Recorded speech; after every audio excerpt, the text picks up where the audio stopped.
प्रथममात्यन्तिकं क्षेमं कथयति मन्ये मिथ्याय इति ताधिका पुनश्च धर्मान् भगवतान् व्रतयिता ऐतस्योत्तरत्वेन जीवोऽयि भगवता प्रोक्ता वयजात्मलब्ध इत्यादि पद्यत्रय मुक्ता। कलिजुग उपास्य करुणा वरुणालय प्रेम पुरुषोत्तम श्रीमान महाप्रभुर त्याकांत प्रिय पार्षद आचार्य वरेण्य शिला श्रीयुक्त जीव गोस्वामी चरण स्वरचित भक्ति सन्दर्भ ग्रंथेर क्रमपूर्वक वर्णन करे चलेছেন তা আমরা যথামতি আস্বাদন করার চেষ্টা করছি। গতকাল আমরা এই অনুচ্ছেদের বেশ কিছু অংশে প্রবেশ করার চেষ্টা করছিলাম। গতকাল বলেছিলেন ইনি মহারাজ আত্যন্তিক কল্যাণ সম্বন্ধে নবযোগীন্দ্রের নিকট কিছু প্রশ্ন করেছিলেন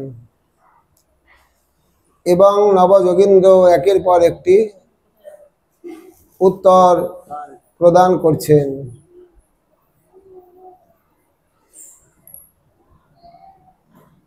বক্তা এখানে সুখদেব গোস্বামীপাদ, শ্রোতা পরীক্ষিত মহাশয় শ্রবণ করছেন।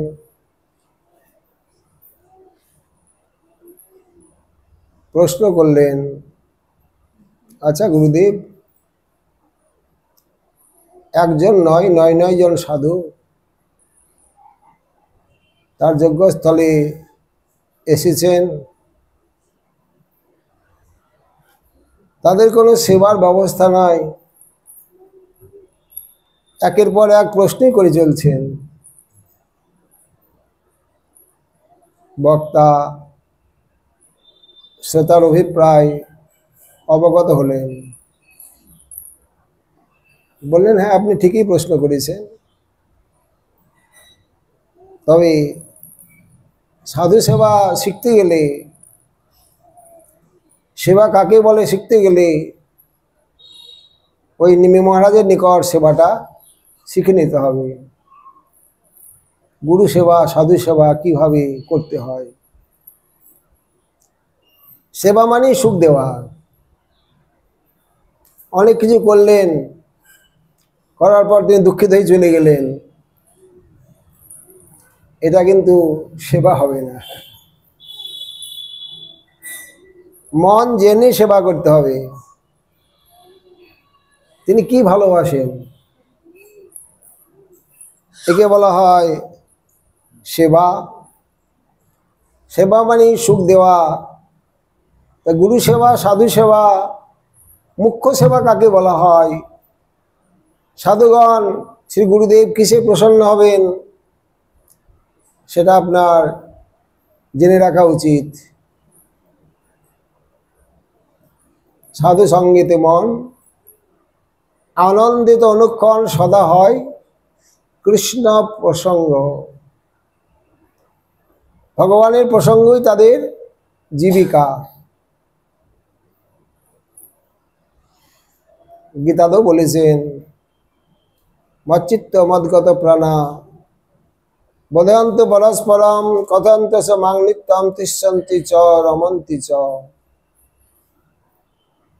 শ্রীকৃষ্ণ অর্জুনকে বললেন, হে অর্জুন, যারা আমার একান্তী ভক্ত, মদগত প্রাণ, তারা আমার কথা পরস্পর কীর্তন করে, শ্রবণ করে, মনন করে, তিষ্ঠন্তি চ রমন্তি চ, তুষ্ট হন, এতেই তাদের আনন্দ লাভ করেন। এটা তাদের জীবিকা। সেবা মানে সুখ দেওয়া। হরিকথা শ্রবণ কীর্তনে সাধুগুরু বৈষ্ণবের সুখ হবে, এটাই তাদের প্রধান সেবা। অনেক কিছু খাওয়ালেন, যত্ন করলেন, দক্ষিণা দিলেন, তো হরিকথার আলোচনা হলো না। সংসারের কথা, বিষয়ের কথা অনেক গুরুদেবের কাছে বললেন, গুরুদেব প্রসন্ন হবেন না, আনন্দ পাবেন না, সুখী হবেন না। মনে করবেন এমন শিষ্য করেছিলাম, শিষ্য বাড়ি এলেই শুধু সংসারের কথা, বিষয়ের কথা, ভজনের কথা জিজ্ঞাসা করে না, হরি কথা শোনার তাদের ইচ্ছা জাগে না। যদি সত্যিকারের সাধু হয়, সত্যিকারের গুরুদেব হন, তারা যদি সেখানে হরি কথা ভজনের কথা না হয় তাহলে তারা প্রসন্ন হবেন না। এই জন্যই গতকাল আমরা এসেছিলাম ভক্তই কেশম গুরুদেবদাত্মা, ভক্তির দ্বারা ভগবানের ভজন করতে হবে, সদ্গুরু চরণ আশ্রয় করে গুরু সেবার দ্বারা তাতে কৃষ্ণ ভজে করে গুরুর সেবন মায়াজাল ছুটে পায় শ্রীকৃষ্ণ চরণ। ভগবানের ভজনের সঙ্গে সঙ্গে এই গুরু সেবাটাও করতে হবে। মুখ্য সেবার কথা বলা হলো, আনুষঙ্গিক সেবার কথা হরিভক্তি বিলাসে বর্ণন করেছেন। আচার্য প্রিয়ং পরিজাত প্রাণৈরপি ধনৈরপি কর্মণা মানসা বাচা স্বগতি পরমাপ্নুয়াৎ।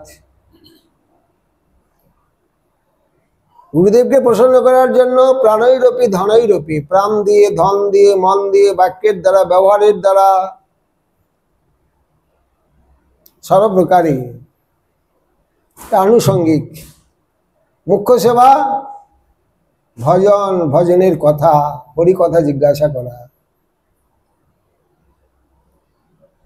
গানাদ্য অমিশ্র শ্রবণ কীর্তন আদি, গতকাল আমরা এতদূর এসেছিলাম।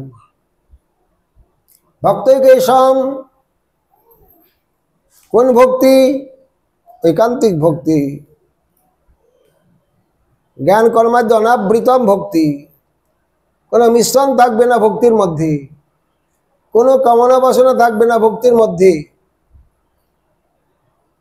সেই ভক্তির দ্বারা ভগবানের উপাসনা করতে হবে। মনসেন্দ্রিয়র বা পঞ্চকর্মেন্দ্রিয়, পঞ্চ জ্ঞানেন্দ্রিয় আর মন। পঞ্চকর্মেন্দ্রিয়, পঞ্চ জ্ঞানেন্দ্রিয়, দশেন্দ্রিয়ের অধ্যক্ষ হলেন মন। যদি শ্রবণ কীর্তনের মধ্যে, সেবার মধ্যে মনের অভিনিবেশ না থাকে, মন যুক্ত না থাকে, তাহলেও সেটাকে যথার্থ ভক্তি বলা যাবে না। কারণ সর্বেশে মনসাবৃত্তি ভক্তিরিত্য বিদেয়তে। সম্যক প্রকারে ভগবানের চরণে মনকে নিযুক্ত করেন আমি ভক্তি। কম বেশি হবে তো, কম বেশি যেন মনটা সেখানে যুক্ত থাকে। প্রথম অবস্থায় সম্যক প্রকারে মন যুক্ত করা যাবে না, গীতাতেও স্বীকার করেছেন ভগবান। অভ্যাসেন তো কন্তে বৈরাগ্যেন চ গৃহ্যতে। অভ্যাসের দ্বারা, বৈরাগ্যের দ্বারা ক্রমে ক্রমে মনকে ভগবানের কথায়, ভগবানের নামে, ভগবানের সেবায় আমাদের নিযুক্ত করতে হবে। এই জন্যই অমিশ্রণ ভক্তি, ভক্তি মার্গে ক্রমে ক্রমে যাবে, কিন্তু যেন লক্ষ্য রাখবেন কোনো মিশ্রণ না থাকে।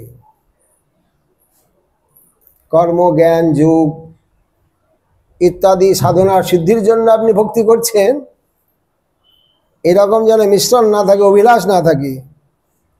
মনসেন্দ্রিয়র বা, মনই হলো মুখ্য কারণ। মন যুক্ত না হলে সেই বস্তুটি অনুভব করা যাবে না। আমাদের বেদান্ত বলেছেন আত্মনং মনস সংযুজ্যতে মন ইন্দ্রিয়ন ইন্দ্রিয়ং বিষয়েন তত প্রত্যক্ষং ভবতি। আত্মাকে মনের সঙ্গে যুক্ত করুন, মনকে ইন্দ্রিয়ের সঙ্গে যুক্ত করুন, ওই ইন্দ্রিয় যখন সেই বিষয়কে স্পর্শ করবে, অনুভব করবে, তখনই যথার্থ অনুভব হবে। যদি মনের সংযোগ না থাকে, শ্রবণ করলেও ওটা অনুভব হবে না। হয়তো বন্ধুর সঙ্গে বন্ধু কথা বলছেন,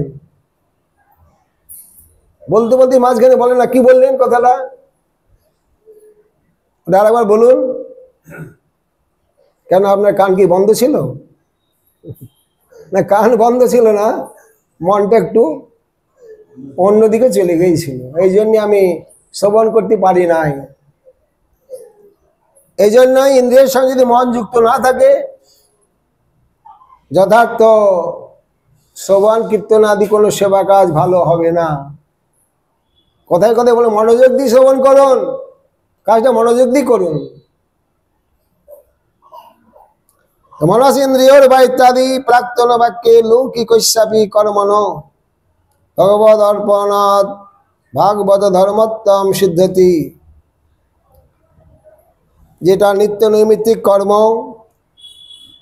সেটাও যদি ভগবানকে অর্পণ করা হয়, ভগবানের জন্য করা হয়, সেটাও ভক্তির মধ্যেই গণ্য হবে। এর আগেও বলেছিলাম, ভজনটা জীবিকা হবে না, জীবিকাটা ভজন হবে। জীবন ধারণের জন্য যা যা কর্ম করবেন সবটাই ভজন হয়ে যাবে, ভক্তি হয়ে যাবে। কিন্তু বিপরীত যেন না হয়, এই ভজনটা জীবিকার কাজে লাগাবেন না। চারটি বর্ণ, চারটি আশ্রমের প্রত্যেকের আলাদা আলাদা জীবিকা নির্ণয় করা হয়েছে ভাগবতে। সেই কর্মের দ্বারা জীবিকা নির্বাহ করবেন। ভজনটা আলাদা, এটা ভজনের জন্যই ভজন, ভক্তি পাওয়ার জন্যই ভজন। সেটা যেন কোনো জীবিকার জন্য না হয়। তথাপি শ্রবণ কীর্তন আদি লক্ষণ মাত্রত্বং ব্যন্যতম তস্মা তত্র অব্যভিচারিত্যম। শ্রবণ কীর্তনের মধ্যে কোনো যেন ব্যভিচার না থাকে। ব্যভিচার কাকে বলা হয়? অন্য অভিলাষকে ব্যভিচার বলা হয়। অন্য অভিলাষিতা সিন্নাম জ্ঞান কর্মাদ্য অনাবৃতম, এটা অব্যভিচারী ভক্তি। এর মধ্যে অন্য অভিলাষ থাকে, জ্ঞান কর্মের যোগ থাকে, এটা ব্যভিচারী হয়ে যাবে, অব্যভিচারী হবে না। তন্মাত্রত্বঞ্চ যথা ভবেৎ তদুপায়ং তদ অনন্তরম আহো তত্র প্রথমম অব্যভিচারিত্যম উপায়ম আহো। গ্রন্থকার নিজেই বলছেন, অব্যভিচারীর উপায়টা বলছেন। অব্যভিচারিত্যম উপায়ম আহো অবিদ্যামান উৎপবভাতি হৃদয় ধাতুর ধিয়াম স্বপ্ন মনোরথৈর্যতাম তৎকর্ম সংকল্প বিকল্পকং মন বুধ নিরুদ্ধাদ অভয়ং ততস্যাদ। সংকল্প বিকল্প মন, মনকে স্থির করা খুব কঠিন। ভজন করছেন, ভক্তি মার্গে প্রবেশ করেছেন, সব সময়ের জন্য লক্ষ্য রাখবেন মনটা কোনো দিকে যাচ্ছে কিনা। যা করছেন, মন্ত্র স্মরণ করছেন, হরিনাম জপ করছেন, ভগবানের সেবা করছেন, অর্চনা করছেন, মনটা সেখানে আছে কিনা, এটা সব সময় লক্ষ্য করতে হবে। অভ্যাসের তো কোনতেও, অভ্যাসের দ্বারা বারবার মনকে সেখানে নিয়ে আসতে হবে। এর জন্য দুঃখ প্রকাশ করলে হবে না, বারবার চেষ্টা করতে হবে। ভাবিতে ভাবিতে কৃষ্ণ স্ফুরয় অন্তরে, ভাবনা করতে করতে, বারবার চেষ্টা করতে করতে ভগবানের কৃপা শক্তি নেমে আসবে। এত চেষ্টা করছেন আমাকে চিন্তা করার জন্য, ভাবনা করার জন্য, তখনই ভগবানের কৃপা শক্তি নেমে আসবে। সবসময় মনে রাখবেন, ভক্তি লাভের পথে ভগবানের কৃপা সাপেক্ষ। ভজনের মধ্যে যদি ভগবানের কৃপা শক্তি না নেমে আসে, প্রেম ভক্তি লাভ করা অসম্ভব হয়ে যাবে। আত্মনাপেক্ষয়া তদেক অপেক্ষয়া দৈন্য বিশেষণ তৎপ্রাপ্তি। নিজের অহংকার, অভিমান, আমি ভজন করি, এই অভিমানটা থাকবে না। ভজন করুন, কিন্তু তদেক অপেক্ষয়া দৈন্য বিশেষণ, সব সময় দৈন্য, নিজেকে অযোগ্য মনে করা, আপনার হীনজ্ঞান অযোগ্যতা বুদ্ধি, ইহাই সাধন জীবের, ইহাতেই সিদ্ধি। এই জন্যই মনকে বুধ নিরুদ্ধাত, জ্ঞানী ব্যক্তি মনকে রুদ্ধ করে ভগবানের চরণে সব সময় লাগানোর চেষ্টা করবেন। মহাকবি কর্ণপুর চৈতন্য চন্দ্রোদয় নাটকে বলেছেন, যদি মনন নির্জিতম কি অমুনা তপস্যাদি না। যদি মনকেই জয় করতে না পারলেন, কিসের ভজন করছেন? অর্থাৎ ভজন করার উদ্দেশ্য মনকে জয় করা। পরের চরণে বললেন, কথংস মনসয় জয় যদি না চিন্ততে মাধব। আর সেই মনকেই বা কি করে জয় করতে পারবেন যদি ভগবানের চিন্তা না করেন? বারবার চিন্তা করুন, বারবার মনকে ঘুরিয়ে নিয়ে আসেন বিষয়ের থেকে, ভগবানের চরণে লাগিয়ে দেন। সেদিন প্রমাণ দিয়েছিলাম, পারদ আর গন্ধক। পারদ খুব চঞ্চল, স্থির হয় না, থালার মধ্যে রাখা যাবে না, পড়ে যাবে, টলমল করে। একখণ্ড গন্ধক ওই পারদের মধ্যে নিরন্তর ঘষতে থাকেন, ঘষতে ঘষতে ঘষতে ঘষতে যখন ওটি কজ্জলে পরিণত হবে, থালা কাত করলেও আর পড়বে না, থালার মধ্যে একেবারে লিপ্ত হয়ে যাবে, লেগে থাকবে, একটু ঘুরিয়ে আসবে না। এর নাম কজ্জল। যে মনকে স্থির করা যাচ্ছিল না, বারবার বারবার বারবার ভগবানের নাম রূপ গুণ লীলাতে মনকে ফিরিয়ে ফিরিয়ে নিয়ে এসে নিযুক্ত করে দেন, নিযুক্ত করুন বারবার। যখন প্রেমের ভূমিকায় যাবে ওই সাধন ভক্তি, তখন আর মন কোনো দিকে যাবে না।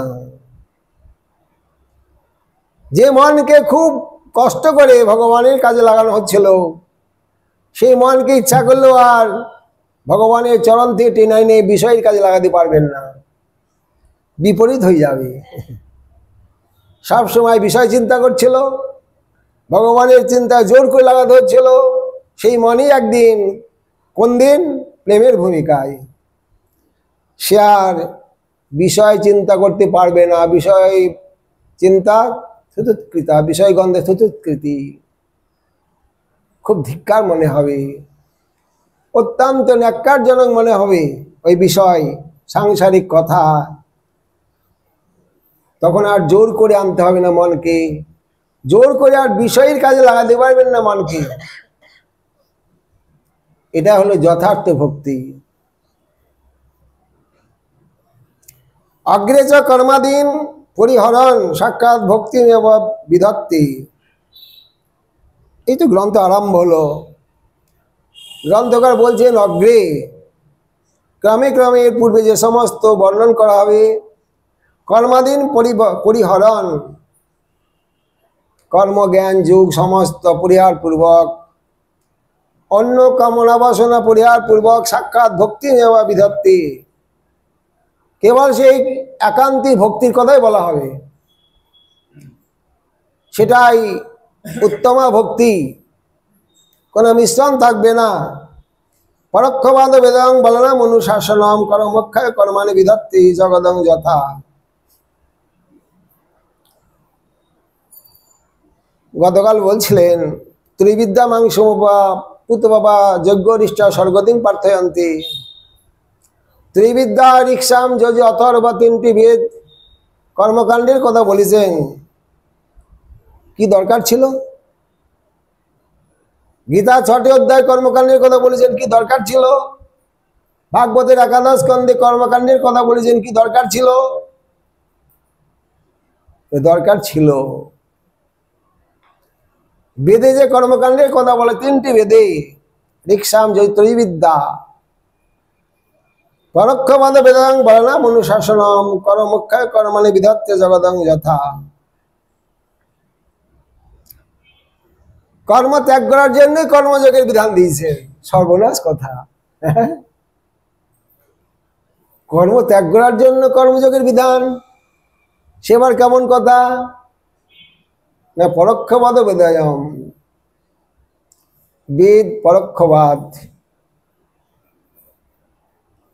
যেটা সত্য বস্তু, যেটা করতে বলছেন সেটাকে গোপন করে অন্য দিক দিয়ে কথাটা বলছেন। উদাহরণ দিলেন,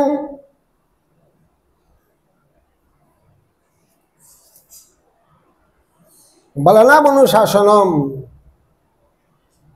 কর্মক্ষয় কর্মাণি বিধত্তে জগদং যথা।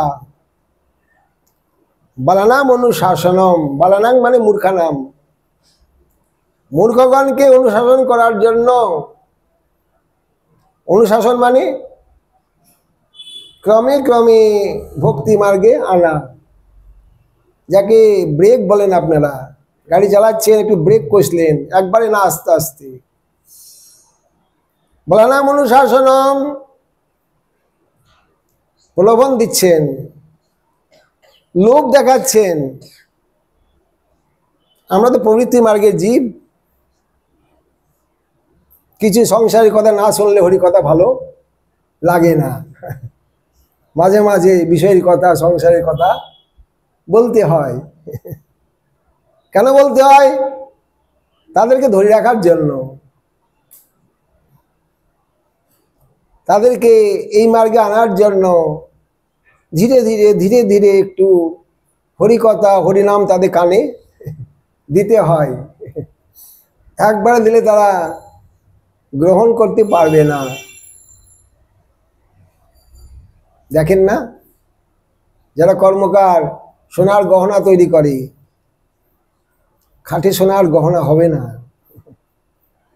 খাঁটি সোনা আছে, কিন্তু খাঁটি সোনার গহনা তৈরি করা যাবে না।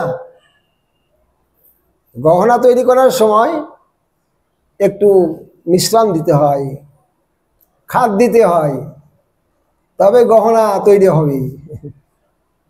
তেমনি এই জগৎ, এমনকি মঠ মন্দির পর্যন্ত, যদি সাধকের মধ্যে কোনো খাদ না থাকে, সে সংসারে থাকতে পারবে না, মঠ মন্দির চালাতে পারবে না। যখন নিখাদ হয়ে যাবেন, বাসনা শূন্য হয়ে যাবেন, তখন পরিষ্কার বলে দেবেন, আমি এখানে কিসের জন্য থাকবো? এখানে আমার কি লাভ হচ্ছে? আমার তো দরকার প্রেম, প্রেম প্রয়োজন। এইভাবে থাকলে তো আমার প্রেম লাভ হবে না। তখনই আপনি সাইড কাটবেন আস্তে আস্তে। এই যে ক্রমে ক্রমে জীব পাই ভব সিন্ধুকুল, আস্তে আস্তে আস্তে আস্তে, যেমন বিধত্তে জগদং যথা। প্রথমে প্রলোভন দেখালেন, বাচ্চা তো দুরারোগ্য, কঠিন ব্যাধি হয়েছে বাচ্চার, ডাক্তার কড়া কড়া ওষুধ দিয়েছেন, তিতো ওষুধ। বাচ্চা কিছুতেই মুখে দেয় না, ফেলে দেয়।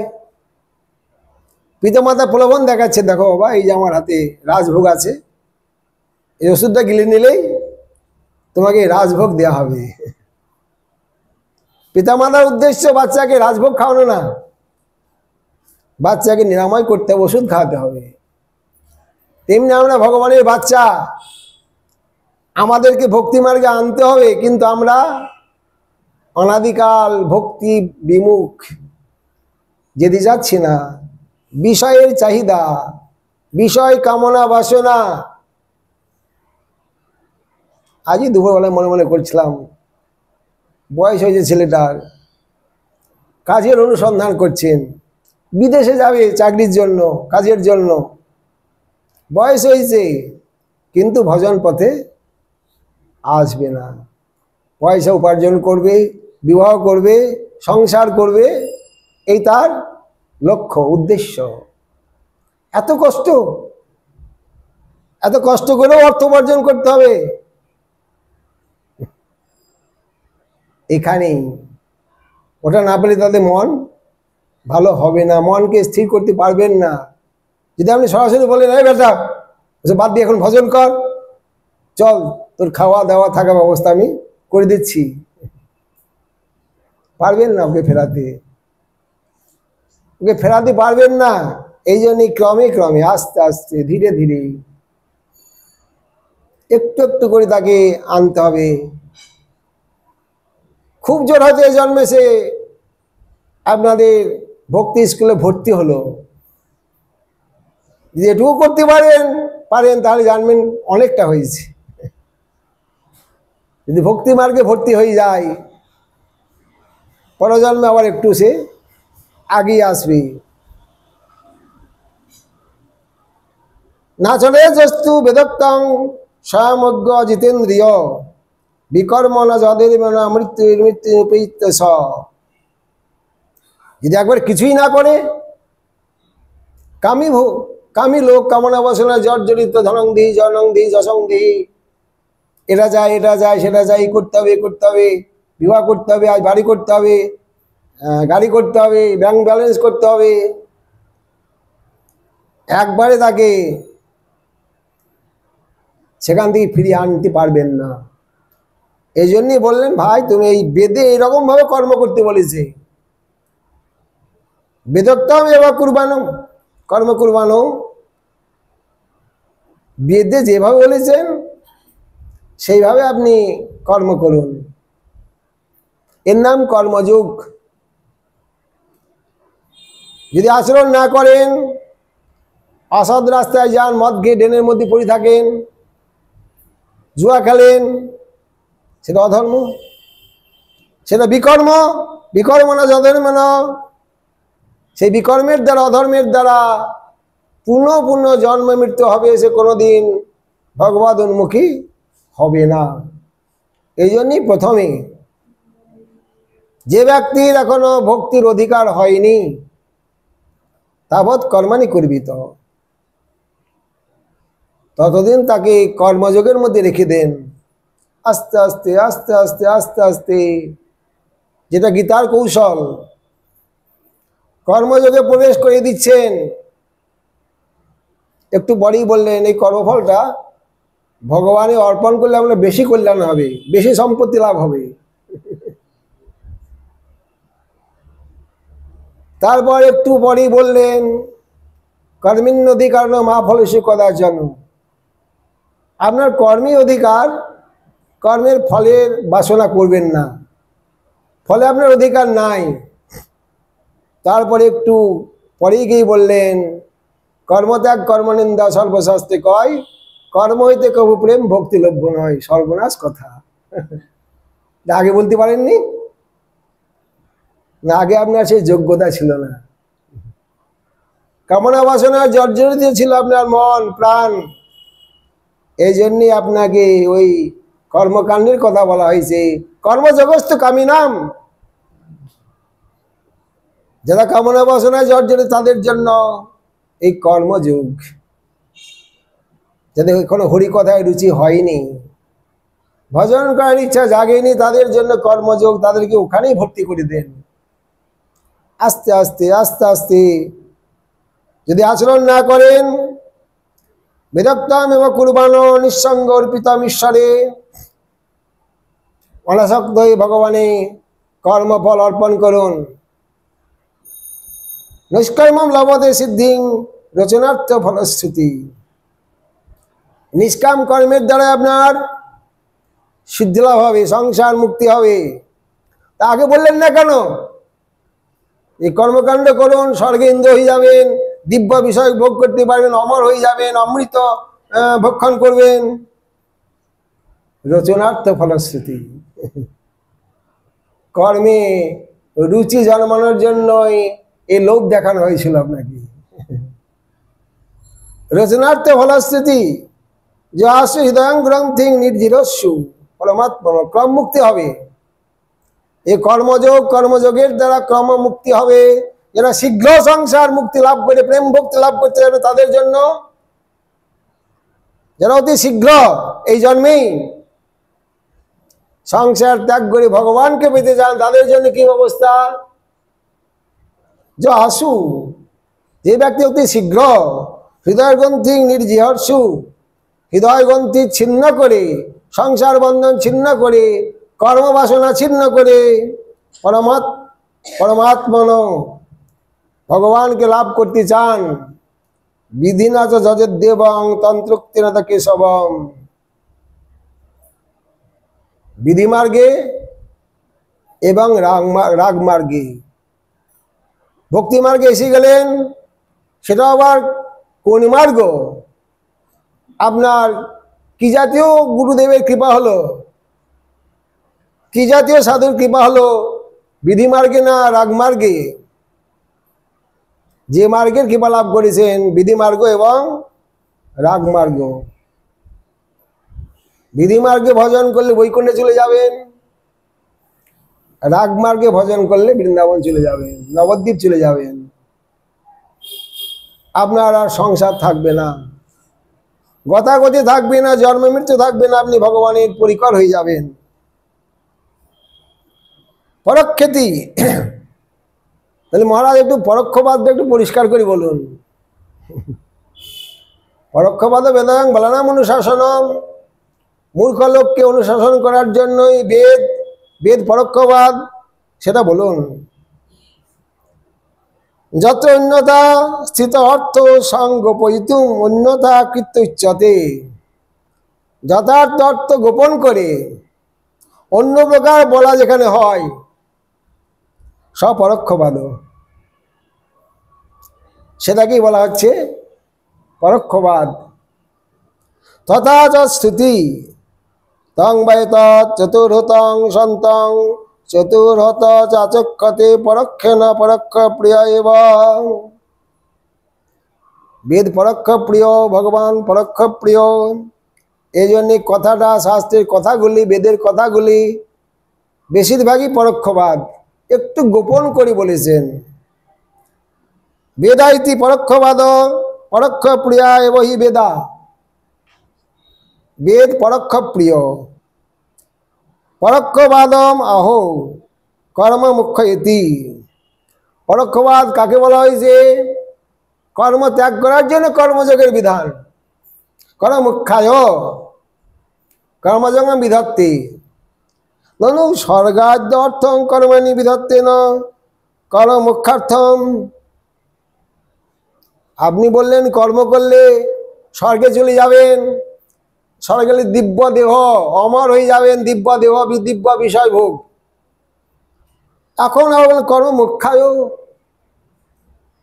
ভালো করে বলুন কোনটা করব? কর্ম করব না কর্ম ত্যাগ করব? কর্মুখ্যায় কর্মাণি, কর্ম ত্যাগ করার জন্য কর্মযোগের বিধান।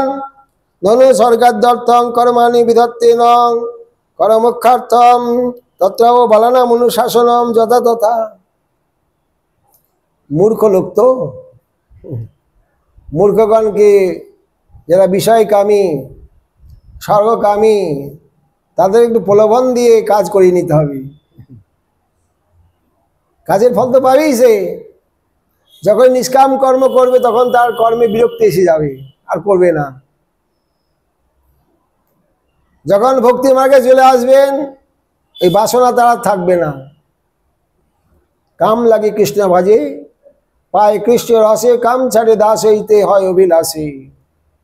বাসনা ছিল, ভজন করতে করতে, নিষ্কাম কর্ম করতে করতে, কর্মফল ভগবান অর্পণ করতে করতে ওই বাসনাটা নষ্ট হয়ে যাবে, যেটা ধ্রুব মহারাজের হয়েছিল।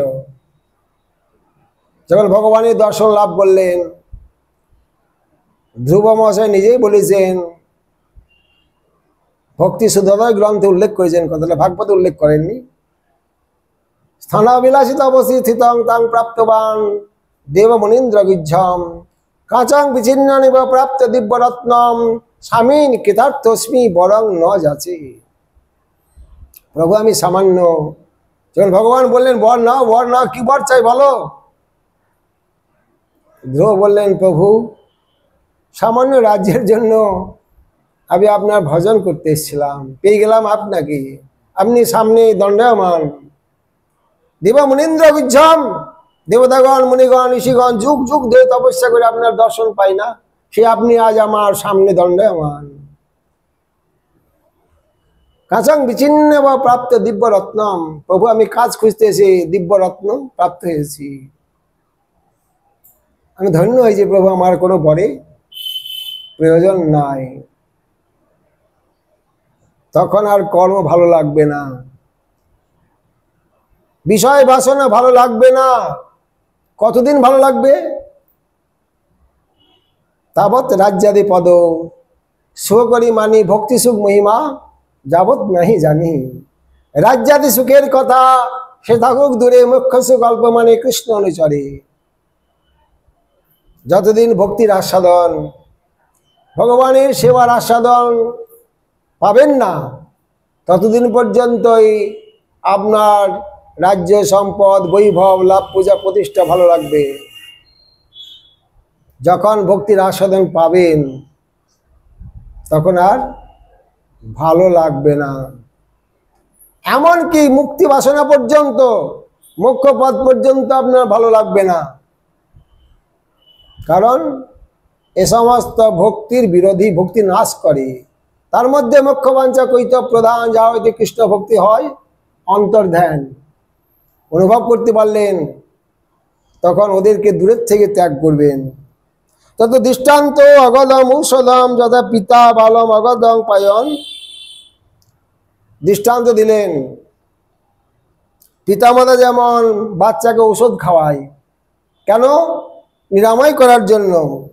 খণ্ড লড্ডু গাদিভি প্রলোভয়ন পায়ত, বাচ্চা ওষুধ খাবে না, প্রলোভন দেখালেন, লোভ দেখালেন, খণ্ড লড্ডু গাদি রাজভোগ লাড্ডু হাতে নিয়ে প্রলোভন দেখালেন, বাবা এই ওষুধটা খেলেই তোমাকে এই রাজভোগ দেওয়া হবে।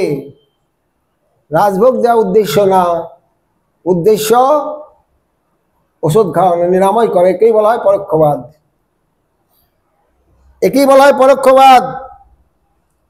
চতানি নৈত বতা অগদস্য তল্লাভং প্রয়োজনম,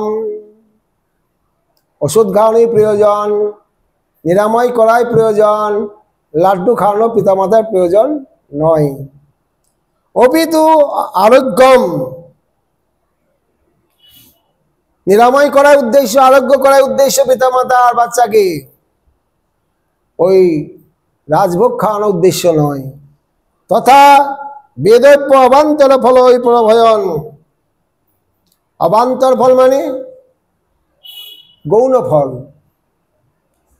স্বর্গ মোক্ষ এ সমস্ত কর্মের আনুষঙ্গিক ফল, গৌণ ফল।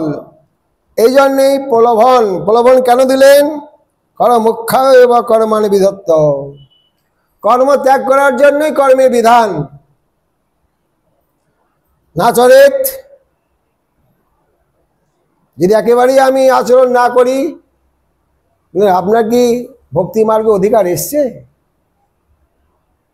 তাবৎ কর্মাণি করবি তো না নির্বিদ্যতে যাবতা মত কথা শ্রবণাদৌ বা শ্রদ্ধা যাবন্ন যায়তি। এতদিন পর্যন্ত আপনাকে ওই স্কুলেই থাকতে হবে। যদি কর্মে বিরক্তি না আসে, ভগবানের কথা শ্রবণ করার শ্রদ্ধা না জাগে, তাহলে আপনাকে ততদিন পর্যন্ত ওই কর্মকাণ্ডের মধ্যেই থাকতে হবে। আস্তে আস্তে আস্তে, যেহেতু আপনি কামী ভক্ত, কর্মজগস্ত কামী নাম,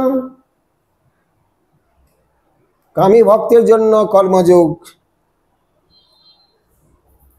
নাচরেত, যদি আচরণ না করেন, পুনঃ পুনঃ জন্ম মৃত্যু আপনাকে সংসারের গতাগতির মধ্যেই থাকতে হবে। সংসারের মুক্তি লাভ করতে পারবেন না, ভক্তি লাভ করতে পারবেন না। ননু কর্ম মুখ্যশ্চেত পুরুষার্থ স্তরী প্রথমেব কর্ম ত্যাজতাং। কর্ম ত্যাগ করা যখন আপনার উদ্দেশ্য, প্রথমেই বলতে পারতেন যে কর্ম ত্যাগ করুন, সোজাসুজি একদম ওই MA ক্লাসে ভর্তি হয়ে যান, তবে চাকরি পাবেন। MA পাস না করলে চাকরি পাওয়া যাবে না। কেজি স্কুলে কেন ভর্তি করলেন? একেবারে MA ক্লাসে ভর্তি করতে পারতেন তো, আমি চাকরিটা খুব তাড়াতাড়ি পেয়ে যেতাম। প্রথমে কর্ম ত্যাজতাং, প্রথমেই ত্যাগ করার কথা বলতেন যে কর্মমার্গে যাবেন না। আহো শ্রদ্ধাবান জন হয় ভক্তে অধিকারী। ভক্তি মার্গে আপনার অধিকার ছিল না, আপনার সেই শ্রদ্ধা ছিল না, এই জন্যই তাবৎ কর্মাণি কুর্বিত, অতদিন পর্যন্ত শ্রদ্ধা জাত না হওয়া পর্যন্ত আপনাকে ওখানেই থাকতে হবে, ওই স্কুলেই পড়াশোনা করতে হবে। না চরিত, যদি আচরণ না করেন আপনার অধোগতি হবে। অজ্ঞ না বিদ্যাতে জ্ঞা ভগবত কথা শ্রবণাদো শ্রদ্ধা লক্ষণা। শ্রদ্ধাবান জন হয় ভক্তে অধিকারী। শ্রদ্ধাবান কে? ভগবানের কথা শোনার ইচ্ছা হয়েছে, শাস্ত্র সিদ্ধান্তে বিশ্বাস হয়েছে, তিনি শ্রদ্ধাবান, তার ভক্তি মার্গে অধিকার। ধীরবৃত্তি যশ স, সেই প্রকার বুদ্ধি বিবেক যার জাত হয়েছে ভগবানের কথা শ্রবণ করার জন্য, তাকে আর ওখানে থাকতে হবে না। ওই স্কুল থেকে তাকে এখানে এই স্কুলে ভর্তি করা হবে, ভক্তি মার্গে তাকে ভর্তি করা হবে। তা না করেন, অযোগ্য ব্যক্তিকে যদি স্কুলে ভর্তি করে দেন, ভক্তি মার্গে নিয়ে আসেন, ধর্মের ব্যভিচার হবে, ধর্মের মধ্যে গ্লানি হয়ে যাবে। যেটা গীতাতে বলেছেন, যদা যদাহি ধর্মস্য গ্লানির ভবতি, তখনই অধর্ম এসে আপনার সেখানে প্রবেশ করবে। ধর্মের মধ্যে গ্লানি হয় না, ধার্মিকের মধ্যে গ্লানি হয়।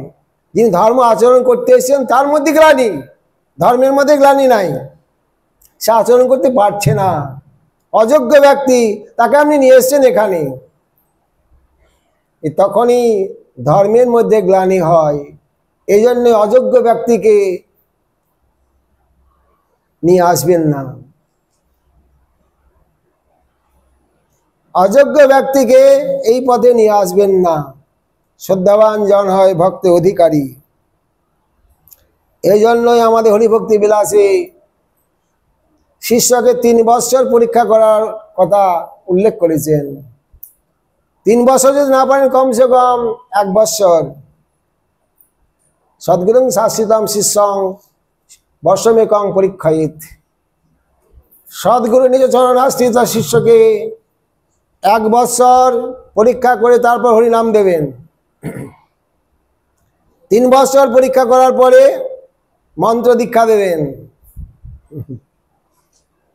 আমাদের স্নান করার অপেক্ষা থাকে না, শিষ্য হবেন তাদের বসুন, তাদের বসুন, আমি বেরিয়ে যাবো এখনই, আপনাকে দীক্ষা দিই তারপর বেরিয়ে যাব নাকি? পরীক্ষা করলাম না। অপরীক্ষা প্রতিষ্ঠাম জল দোকানে আসবে তদ্ভাবেত। পরীক্ষা না করে এই দীক্ষা দিয়ে দিলেন, উপদেশ করলেন, লোকনা আসবে তদ্ভাবিত, ওর ক্ষতি হলো, লোকের নাশই হবে, কল্যাণ হবে না। অপেক্ষা করুন, ধৈর্য ধরুন। কর্মমোক্ষশ্চেৎ পুরুষার্থম, কর্ম ত্যাগ করা যদি আপনার উদ্দেশ্য থাকে, প্রথমে এবার কর্ম ত্যাজত্যাং, প্রথমেই বলতে পারতেন কর্ম ত্যাগ করুন, আমার এতটা সময় কেটে গেল, নষ্ট হলো। তত আহো না চরিত। যখন আপনি স্কুলে ভর্তি হয়েছিলেন তখন এই মনোভাব হয়নি। এই মনোভাব আনার জন্যই আপনাকে আমি কর্মযোগে ওই স্কুলে ভর্তি করেছিলাম। অজ্ঞানা বিদ্যাতে তার এই জ্ঞান ছিল না তখন। শ্রী ভগবত কথা শ্রবণাদো শ্রদ্ধা লক্ষণা। শ্রদ্ধাবান জনায় ভক্তি অধিকারী। শ্রদ্ধাবানকে ভগবানের কথায় রুচি, অতএব তস্মিন না প্রবর্ততে ইত্যর্থ। প্রথম যখন ওই ব্যক্তি এসলেন ভক্তি মার্গে তার অধিকার ছিল না, বললেও সে পারত না। ততএব জিতেন্দ্রিয় ব্রহ্ম জিজ্ঞাসু সন পরমেষ্ট পর্যন্ত ভোগ বিরক্ত বা না ভবতি। যতদিন পর্যন্ত আপনি অজিতেন্দ্রিয়, বিষয় বাসনায় জর্জরিত, এই জগতে রাজা হলেন, এরপরে বাসনা জাগলো আমি স্বর্গের রাজা হব, স্বর্গের রাজা হলেন, এরপরে বাসনা জাগবে আপনার ব্রহ্মপদে আমি ব্রহ্ম হলে আমি খুশি হব। ব্রহ্ম জিজ্ঞাসু সন পরমেষ্ট পর্যন্ত ভোগে বিরক্ত ন ভবতি। বিষয় বিরক্তি, ভোগের দ্বারা বিরক্তি আসবে না। ব্রহ্মপদ পর্যন্ত তার বিরক্তি আসবে না, আরো চাই আরো চাই আরো চাই, আরো হলে ভালো হতো। তাবৎ কর্মাণি কুর্বিতে তাদৌ, ততদিন পর্যন্ত কর্মযোগ আচরণ করুন। না নির্বিদ্যেত যাবতা মত কথা শ্রবণাদ বা শ্রদ্ধা যাবন না যায়তে। যতদিন পর্যন্ত আপনার কর্মে বিরক্তি না আসছে, ভগবানের কথায় শ্রদ্ধা না আসছে, ততদিন পর্যন্ত কর্মযোগ আচরণ করুন। পরস্পর নিরপেক্ষয়া শ্রদ্ধা বিরক্তি দয়রেব তত্ত্বৎ মর্যাদাত্বেন। মর্যাদা পালনে হয় সাধুর ভূষণ, মর্যাদা লঙ্ঘনে হয় নরকে গমন। শাস্ত্রের ধারা ক্রম সেটা পালন করাই উচিত। লাভ দিয়ে অন্যত্র চলে গেলেন, তার জন্য নরক। এই জন্য শাস্ত্রে যেভাবে বলছেন মহাজন যেন গতস পন্থা, সেটি আমাদের মার্গ। শ্রদ্ধা বিরক্তি দুটি একসঙ্গে হবে। শ্রদ্ধা এবং বিরক্তি, ভক্তি পরমেশ্বর ভাব বিরক্তির অন্যত্র শৈশব থেকে কালো প্রপদ্য মানুষ যথাস্নত সুতুষ্টি পুষ্টি ক্ষুদপায় অনুঘাসম। ভোজনের প্রতি গ্রাসে গ্রাসে প্রত্যেকটি অন্যের মধ্যে তিনটি গুণ আছে: ক্ষুধা নিবৃত্তি, তুষ্টি এবং পুষ্টি। তিনি ভজনের প্রতি পদে পদে ভক্তি লাভ হবে, সেই অনুসারে ভগবত অনুভূতি আসবে, আর সেই পরিমাণে সংসারে বিরক্তি আসবে। হঠাৎ সংসার ত্যাগ করে বৃন্দাবন চলে গেলেন, হয় না। ওকে শ্মশান বৈরাগ্য বলা হয়। দুদিন পরে যখন একটুকু বাড়ির লোক গেল, একটু তোষামতি করলো, আদর করলো, আবার ফিরে এলেন। কোনো কারণে গেছিলেন শ্মশান বৈরাগ্য, যথার্থ বৈরাগ্য হয়নি। যথার্থ বৈরাগ্য ভক্তির উদয় না হলে হয় না। বলতে হবে না যে সংসার ছেড়ে বৃন্দাবনে চলে যান। সেই ব্যক্তি প্রশ্ন করবে না, জিজ্ঞাসা করবে না বৃন্দাবনে কোথায় থাকবো, কি খাবো, কি ব্যাপার, কোনো প্রশ্ন করবে না। ভগবানের উপর বিশ্বাস করি সে সংসার ত্যাগ করার জন্য ব্যস্ত হয়ে উঠবে। দুপুর রাত্রে উঠে চলে যাবেন সংসার ত্যাগ করে, কাউকে না বলে রিক্ত হস্তে চলে যাবেন। এটাই হলো যথার্থ ত্যাগ।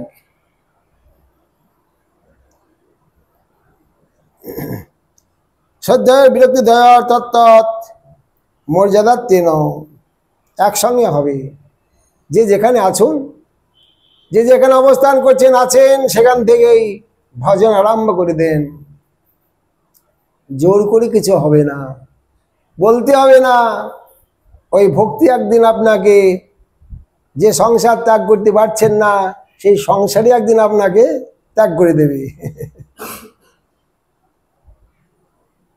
বিকর্মণা বিহিতকরণ রূপেণ মৃত্যুর অনন্তরং মৃত্যুর মরণতুল্যং যাতনামুপৈতি।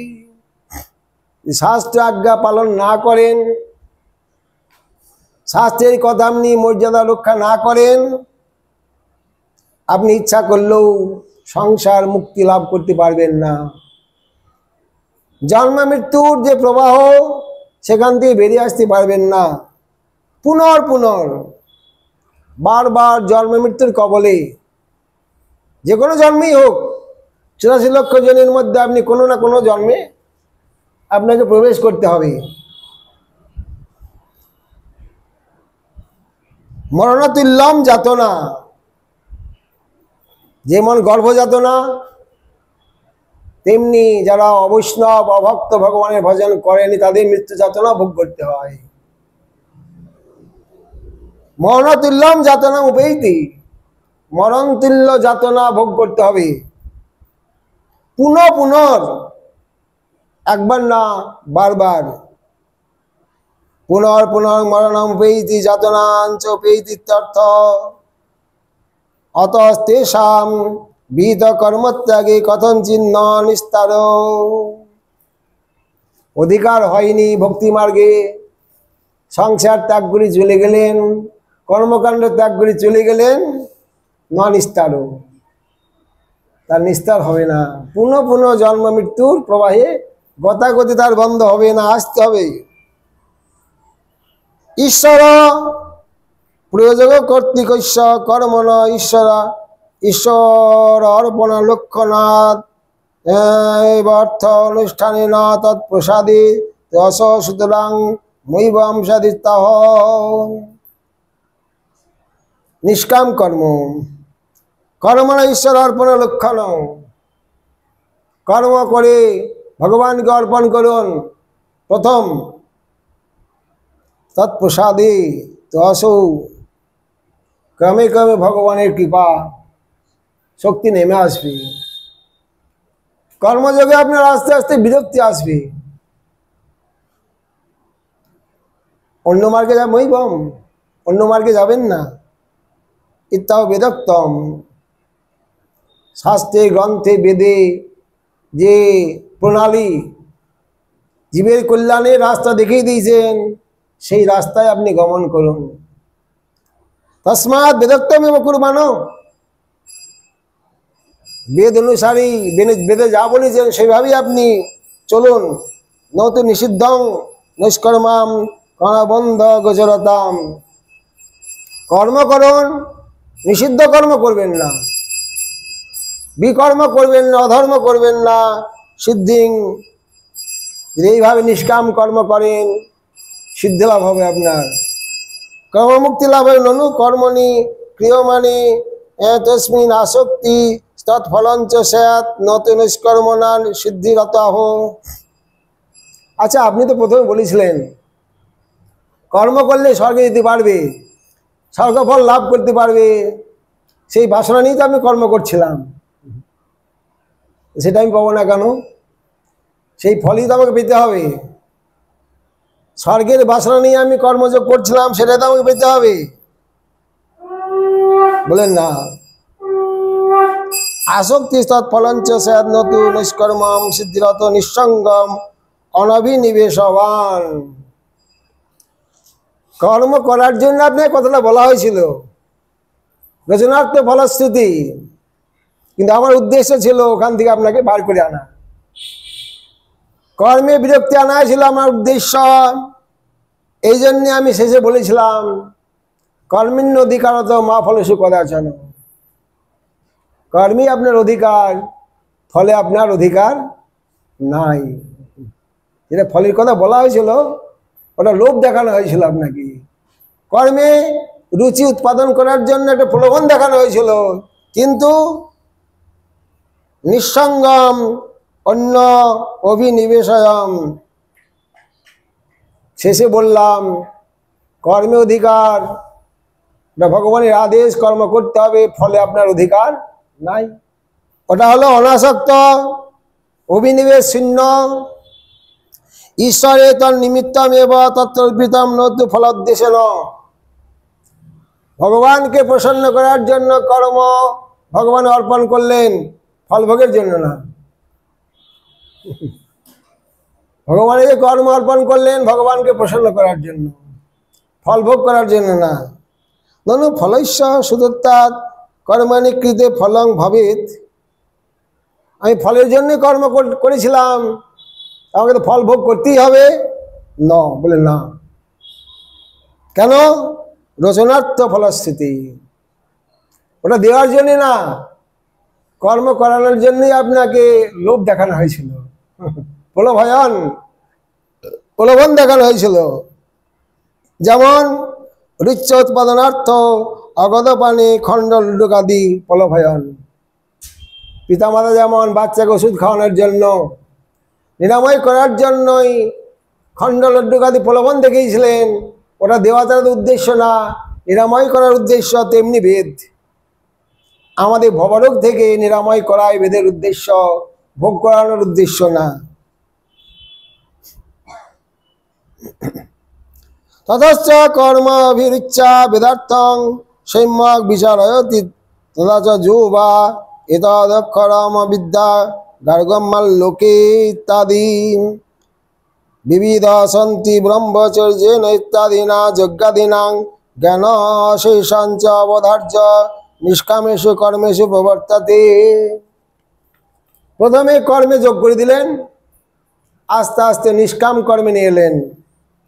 অত স্বর্গকম যজেত, প্রথমে প্রলোভন দিয়েছিলেন কর্ম করলে স্বর্গে যেতে পারবে। কামিস্তস্যৈব স্বর্গাদে ফলত্বেন অবগমাৎ। যাদের বাসনা ছিল, কামনা ছিল, তাদেরকে স্বর্গের লোক দেখানো হলো, কর্ম করানোর জন্য, উদ্দেশ্য না। আজ অকামিত আসো ন ভবতি, যাদের বাসনা যখন নষ্ট হয়ে যাবে তাদের জন্য তখন না, তখন নিষ্কর্ম, তখন কর্মযোগ না, নিষ্কাম কর্ম। নিষ্কর্মাম সিদ্ধি সতৈব ভবতি। নিষ্কাম কর্ম করলে, ভগবানকে প্রসন্ন করার জন্য কর্ম করলে শতসিদ্ধি, আপনি সিদ্ধির পথে, সংসার মুক্তির পথে এগিয়ে আসবেন। শীতে কিমুত শ্রীমৎ ঈশ্বর অর্পণেন তৎপ্রসাদে সতী। যখনই কর্মফল ভগবানকে অর্পণ করলেন, ভগবান আপনার প্রতি প্রসন্ন হয়ে যাবেন। তদেবা বিলম্বে নৈব, কিন্তু এই মার্গে একটু বিলম্ব হবে। যদি কর্মকাণ্ডে যান, কর্মমার্গে যান, সিদ্ধি লাভ করতে আপনার অনেক বিলম্ব হবে। যেটা আমাদের বৃহৎ ভাগবতামৃতে গোপকুমার দেখিয়েছেন, কত যুগ তার চলে গেল বৃন্দাবনে যেতে। বিলম্বে নৈব নৈষ্কর্ম সিদ্ধি, নিষ্কাম কর্মে সিদ্ধি লাভ বিলম্বে হবে। আহো ইত্যুক্তা যথা তরন্মূল নিঃসচন ইতি ন্যায়ন সর্বধর্ম পর্যাপ্তি হেতু নৈষ্কর্ম সিদ্ধি সাধ্য হৃদয় গ্রন্থি ভেদস্যাপি শীঘ্র উপায়ন স্বতন্ত্র মাহ। যাতে শীঘ্র মুক্তি হয়, শীঘ্র ভগবৎ চরণে প্রেম ভক্তি লাভ করা হয়, তার রাস্তা দেখাচ্ছেন। যেমন যথা তরুণ মূল নিঃসেচন তৃপ্পন্তি স্কন্ধ ভুজ পোষাকা প্রাণোপরাচ যতেন্দ্রিয়ানাং তदैব সর্বর্ণম অচ্যুতৈজ্জা। গাছের গোড়ায় জল দিলে যেমন গাছে শাখা পল্ল পত্র পুষ্প ফল সমস্ত সতেজ হয়, প্রাণ রক্ষা করার জন্য মুখে আহার দিলে যেমন সমস্ত ইন্দ্রিয় সতেজ হয়, তেমনি সর্ববর্ণম অচ্যুতৈজ্জা। ভগবানের ভজন করলে, ভক্তিমার্গে ভগবানের পূজা করলে সমস্ত সাধনায় সিদ্ধিলাভ হয়ে যাবে, অতি শীঘ্র, বিলম্ব হবে না।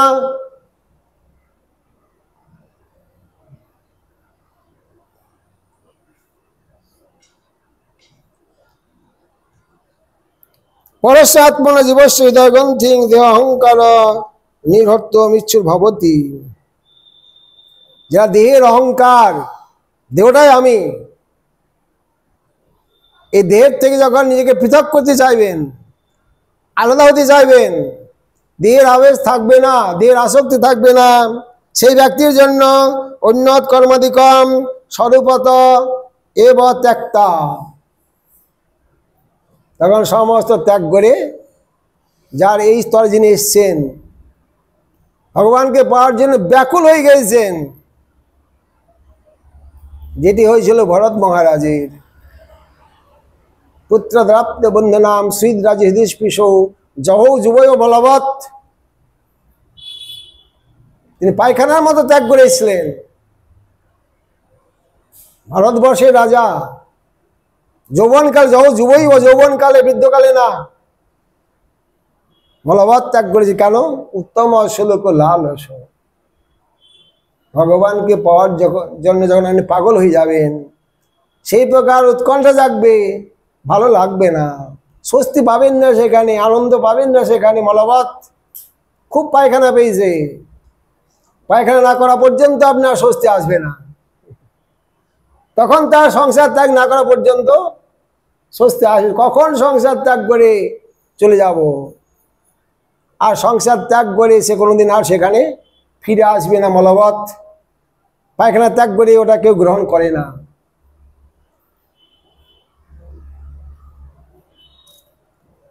ত্যাগটা তন্ত্রত্বেন মার্গ মার্গেন চকারাৎ বেদোক্তেন চ বিধিনা প্রকারেণ কেশবং দেবমর্চয়েৎ।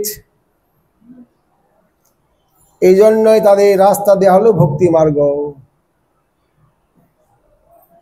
সমস্ত সাধনায় সিদ্ধিলাভ হবে ভক্তি মার্গে। সর্বেশাং সিদ্ধিনাং মূলম তচ্চন অর্চনম।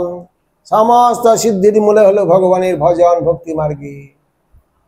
অতি শীঘ্রই আপনি ভগবানকে পেয়ে যাবেন, যদি মিশ্রণ না থাকে, কামনা বাসনা না থাকে। ক্রমে ক্রমে হয়েছে, একদিনে হয়নি ওটা। আস্তে আস্তে আস্তে আস্তে বহু জন্মে আপনি এই স্তরে এসছেন, একদিনও ওটুকু হয়নি। এবং অগ্নর্কয়াদ অবতীত হৃদয়ে যজেত ঈশ্বরম আত্মনম অচিরাদ মুচ্যতে হি স। সূর্যের উদয় হলে যেমন, আগুন জ্বাললে যেমন অন্ধকার নাশ হয়, ভয় নাশ হয়, সেই প্রকার যখন ভক্তি মার্গে ভগবানের পূজা করবেন, হৃদয়গ্রন্থি, সংসার বন্ধন, কামনা বাসনা সব সমাপ্ত হয়ে যাবে।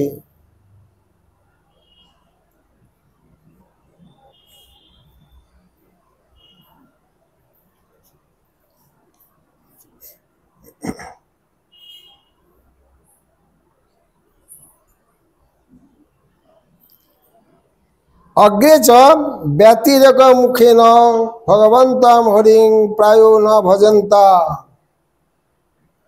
অন্যই মুখে বললেন, এখন ব্যতিরেক মুখে কিছু বক্তব্য রাখবেন। যারা ওই মার্গে যাবেন না, ভজন না করলে আপনার কি ক্ষতি হবে, ভগবানের ভজন করলে কি হবে ওটা বলে দিলেন। ভগবানের ভজন ভক্তি মার্গে না গেলে কি ক্ষতি হবে আপনার, সেটাই। ব্যতিরেক মুখে ন ভগবন্ত হরিং পায় না ভজন্তা। ব্যতিরেক মুখে এখন বলছেন, এই জগতে প্রায় 1999 জন ভগবানের ভজন পথে আসে না। তা তো কম বললাম। পদ্মপুরাণ বলেছেন লক্ষ্যে শিশুনতে, লক্ষ লোকের মধ্যে একজন হরিকথা শুনতে আসে। লক্ষ লোকের মধ্যে একজন হরিকথা শুনতে আসে। তাই বললেন পায় না ভজন্তা আত্মবিত্তমা। আত্মার কল্যাণের জন্য, সংসার মুক্তির জন্য হরিভজন পথে আসে না, আনা যায় না তাদেরকে। মায়াবদ্ধ জীবের নাই কৃষ্ণ স্মৃতি জ্ঞান। তেসাম অশান্ত কামনাম কানিষ্ঠা। অশান্ত কামনার শেষ হয়নি তাদের। অশান্ত, শান্তকে কৃষ্ণ ভক্ত নিষ্কাম, অতএব শান্ত। ভক্তি মুক্তি সিদ্ধিকামী সকলেই অশান্ত, যেহেতু তারা सब समय अशांत कामना कानिष्ठा विजितात्मना मित्येतद् प्रश्नोत्तरम। তারা অজিতেন্দ্রিয়, ভোগের মার্গে তারা আছে, প্রবৃত্তি মার্গে আছে। কি করে বেশি বেশি বিষয় ভোগ করা যায় সেই কৌশল তারা ডাক্তারি পরামর্শ নেয়। আরো কি করে বেশি করে বিষয় ভোগ করা যাবে।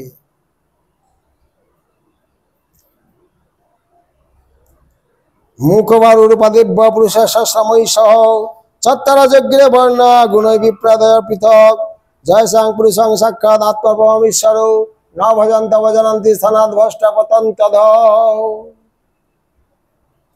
চারটি বর্ণ, চারটি আশ্রম ভগবান থেকে সৃষ্টি হয়েছে, মানুষ সৃষ্টি করে নাই। চারটি বর্ণ, চারটি আশ্রম পুরুষাশ্রময়ী সহ চত্বরযজ্ঞে বর্ণ গুণৈ বিপ্রাদয় পৃথক। তাহলে মুখ, বাহু, উরু আর পাদ মানে চরণ। মুখের থেকে সন্ন্যাস আশ্রম, বাহুর থেকে বানপ্রস্থ আশ্রম, মুখবার উরুর থেকে ব্রহ্মচর্য আশ্রম, চরণের থেকে গার্হস্থ্য আশ্রম। গুণৈ বিপ্রাদয় পৃথক, সত্যগুণ থেকে ব্রাহ্মণের সৃষ্টি জন্ম, আর রজগুণ এবং সত্যগুণ থেকে ক্ষত্রিয়ের জন্ম, রজগুণ থেকে বৈশ্যের জন্ম, তমগুণ থেকে শূদ্রের জন্ম। এই যে ভগবান আমাদের জন্ম দিলেন, জয়সাং পুরুষং সাক্ষাৎ আত্মপ্রভম ঈশ্বর, আত্মপ্রভবম, যিনি আমাদের জন্মদাতা, যিনি আমাদের পিতা, তার ভজন যদি না করেন তাহলে কি হবে?